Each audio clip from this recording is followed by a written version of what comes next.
আল্লাহ রসুল সাল্লাল্লাহু আলাইহি ওয়াসাল্লাম ইরশাদ করেন, তোমার নেক কাজ, তোমার ভালো কাজ যদি তোমার দিলকে আনন্দিত করে, তোমাকে যদি তোমার কোনো ভালো কাজ, নেক কাজ যদি তোমাকে খুশি করে, আর যদি তোমার অন্যায় হয়ে যায়, অপরাধ হয়ে যায়, গুনাহের কাজ হয়ে যায়, তোমাকে যদি ব্যথিত করে, আমি নবী ঘোষণা করছি ফাআনতা মুমিন, তুমি সত্যিকারের ঈমানদার।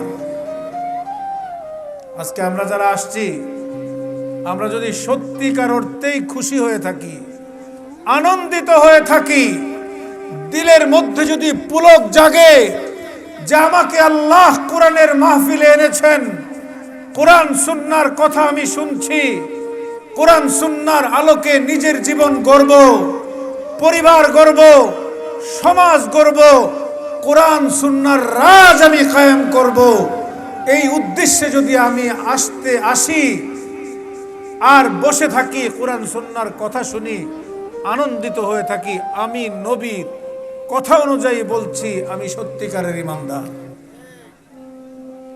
এজন্য যারা খুশি হয়েছেন জোরে সুরে কালিমাতুল হামদ পড়েন, আলহামদুলিল্লাহ। আরেকটু জোরে বলেন আলহামদুলিল্লাহ। আমি আপনাদের সামনে প্রথমে দুরূদ শরীফ পড়ার কথা বলেছি। কথা বিভিন্নভাবে, বিভিন্ন রকমের, বিভিন্ন আন্দাজের বলা যাবে। দ্বীনি মাহফিল থেকে কিছু কয়েকটা আমলের কথা বলবো, বেশি কথা বলবো না, কয়েকটা আমলের কথা,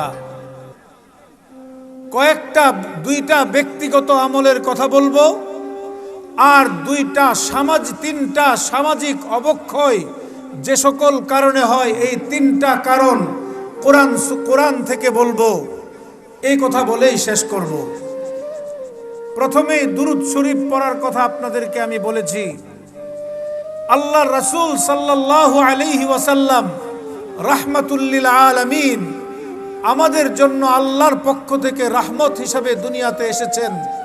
তিনি এসে আমাদেরকে একটা জীবন ব্যবস্থা দিয়েছেন, যেই জীবন ব্যবস্থার নাম হলো ইসলাম। এই ইসলামকে কেউ যদি গ্রহণ করে, দুনিয়ার জীবনে তার জন্য শান্তি এবং নিরাপত্তার জীবন হবে, আখিরাত থেকে, জাহান্নাম থেকে মুক্তি পেয়ে সে জান্নাতে যাবে। কথা ঠিক না বেঠিক? ইসলাম যদি আমি গ্রহণ করি, তাহলে দুনিয়ার জীবনে শান্তি, আখিরাতের জীবনে মুক্তি।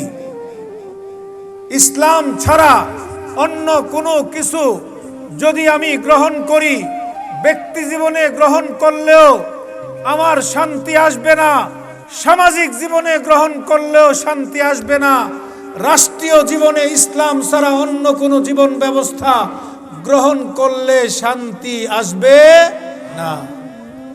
শান্তি, নিরাপত্তাময় সমাজ এবং রাষ্ট্র গঠন করতে হলে জীবনের সকল ক্ষেত্রে ইসলাম প্রতিষ্ঠা করতে হবে। কথা ঠিক না বেঠিক? সেই ইসলাম আমাদের জন্য কে এনেছেন? আমাদের নবী। মহিলা মাদ্রাসা ও উদয়মান যুব সমাজের উদ্যোগে আয়োজিত 11তম বার্ষিক ইসলামী মহাসম্মেলনের আজকের এই মহাসম্মেলনের মুহতারাম সভাপতি সদরে এজলাস হযরত মাওলানা মুফতি শফিকুর রহমান দামাত বারাকাতুহুম, উপস্থিত আছেন কাবিল ইহতিরাম ওয়ারিসে আম্বিয়া উলামায়ে কেরাম, মুরব্বিয়ান ইজাম, আমার সামনে উপবিষ্ট দিন দরদি, ইসলাম দরদি, নবী প্রেমিক, আল্লাহওয়ালা তৌহিদি মুসলমান ভাইরা, পর্দার আড়াল থেকে আমাদের সাথে সংযুক্ত আছেন পর্দানিশীন মা এবং বোনেরা। আমি আপনাদেরকে প্রথমেই জিজ্ঞাসা করব, আজকের এই মাহফিলে আমরা যারা এসেছি, কোরআন সুন্নাহর কথা শুনছি, এতক্ষণ পর্যন্ত শুনেছি, আমরা কি মনে মনে খুশি না বেজার? একটু জোরে বলেন, খুশি না বেজার? সবাই আমরা আনন্দিত। কথা ঠিক?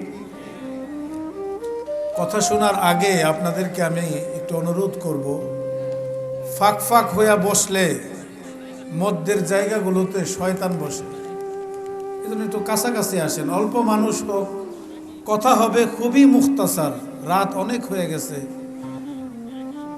বেশি রাত পর্যন্ত ওয়াজ করার, ওয়াজ শোনার খুব বেশি প্রয়োজন নাই। আমরা একটু কাছাকাছি বসি, অল্প কিছুক্ষণ কথা হবে, অল্প কিছু কথা হবে।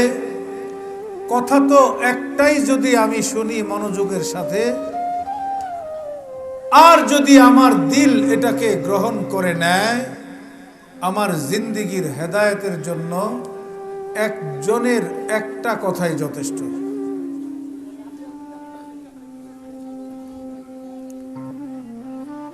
আমি আপনাদেরকে জিজ্ঞাসা করেছিলাম, আমরা সবাই আনন্দিত, আমরা সবাই খুশি যে আল্লাহ আমাদেরকে কোরআনের মাহফিলে, দ্বীনের মাহফিলে, ইসলামের নিসবতে, কোরআন সুন্নাহর সম্পর্কে এক জায়গায় বসে দ্বীনের কথা বলার এবং শোনার তৌফিক দান করেছেন। কথা ঠিক? আল্লাহর রাসূল সাল্লাল্লাহু আলাইহি সাল্লাম ইরশাদ করেন, ইযা সাররাতকা হাসানাতুক ওয়া ইযা সাআতকা সাইয়্যাতুক ফাআনতা মুমিন।